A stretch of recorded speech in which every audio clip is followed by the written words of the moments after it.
प्रिय साथियों, जीवन में हर व्यक्ति सुखी होना चाहता है और हम सुखी कैसे रहें ये भी एक कला है जो कि हमारे सोच के ऊपर निर्भर करती है। तो आज हम एक सीरीज प्रारंभ कर रहे हैं कि हम अपने जीवन में सुखी कैसे रहें और छोटी छोटी बातें यदि हम अपने जीवन में अंगीकार करें तो हम अपने जीवन को सुखी कर सकते हैं।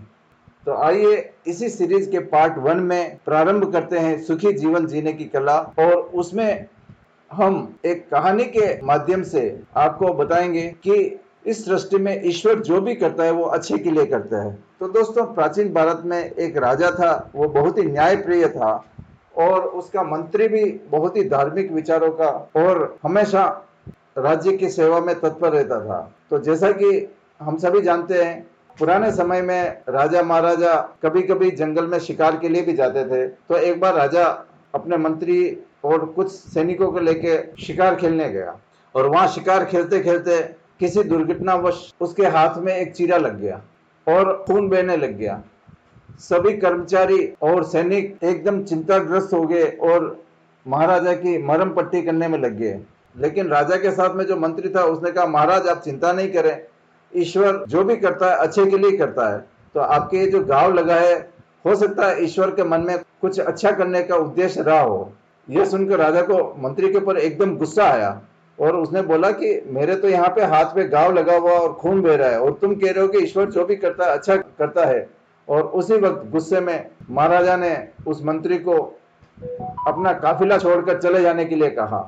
ठीक है, राजा के आदेश से मंत्री महाराजा का जो कारवां था उसको छोड़कर वहां से निकल गया।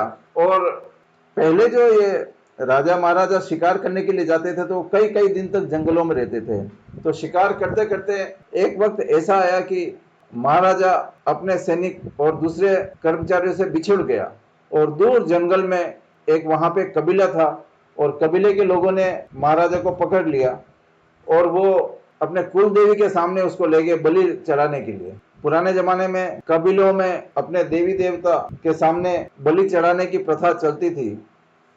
तो राजा को देवी के सामने प्रस्तुत किया गया और पूजा पाठ के बाद कबीलाई लोग जो ही राजा की बलि चढ़ाने वाले थे तो उनमें से एक व्यक्ति की नजर राजा के गांव में पड़ी और उसने तत्काल कहा कि हम इस व्यक्ति की तो बलि नहीं चढ़ा सकते क्योंकि इसके शरीर पर घाव है। तो पुराने जमाने में ये रिवाज था कि सिर्फ उसी व्यक्ति की बलि चढ़ाई जा सकती जो कि संपूर्ण रूप से स्वस्थ हो, और यदि उसके शरीर में कोई भी घाव है तो उसकी बलि नहीं चढ़ाई जा सकती। तो कबीलाई लोगों ने राजा को छोड़ दिया उसी तरह। राजा भटकते भटकते घूमते फिरते वापस अपने राज्य में आया और उसने कहा कि यार, मंत्री ने जो कहा था बिल्कुल सच कहा था कि ईश्वर जो भी कहता है अच्छे के लिए करता है। यदि मेरे ये गांव नहीं होता तो आज मेरी बलि चढ़ गई होती। तो राजा को अपनी गलती महसूस हुई और उसने तुरंत आदेश दिया कि मैंने जो मंत्री को अपने डेरे से बाहर निकालने का आदेश दिया था वो उसको मैं वापस लेता हूं और मंत्री को तुरंत ढूंढ करके वापस दरबार में पेश किया जाए।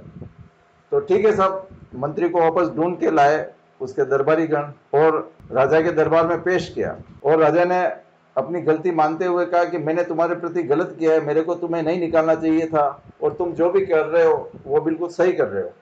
तो मंत्री ने जवाब दिया कि नहीं महाराजा, आपने जो कुछ भी किया वो सब ईश्वर की इच्छा से ही किया और हो सकता है आपने जो मेरे को निकाला उसमें भी कोई ईश्वर का राज है और ईश्वर जो भी करता है वो अच्छे के लिए करता है। तो फिर राजा के मन में प्रश्न हुआ कि मैंने तो तुम्हें अपने काफिला से निकाल दिया था तो ये अच्छा कैसे हुआ। तो मंत्री ने जवाब दिया कि महाराजा, यदि आप मेरे को नहीं निकालते तो मैं आपके साथ होता, और यदि आपके साथ होता तो चूंकि आपके शरीर में तो घाव है तो वो लोग मेरी बलि चढ़ा देते। तो ईश्वर ने जो आपके द्वारा मेरे को आपके काफिला से बाहर निकालने की सोची तो उसमें भी ईश्वर मेरी जान बचाना चाहता था। तो कहने का तात्पर्य यह है कि इस सृष्टि में ईश्वर ने हर व्यक्ति के लिए कुछ सोच रखा है और वो जो कुछ भी करता है वो सब अच्छे के लिए करता है। धन्यवाद दोस्तों।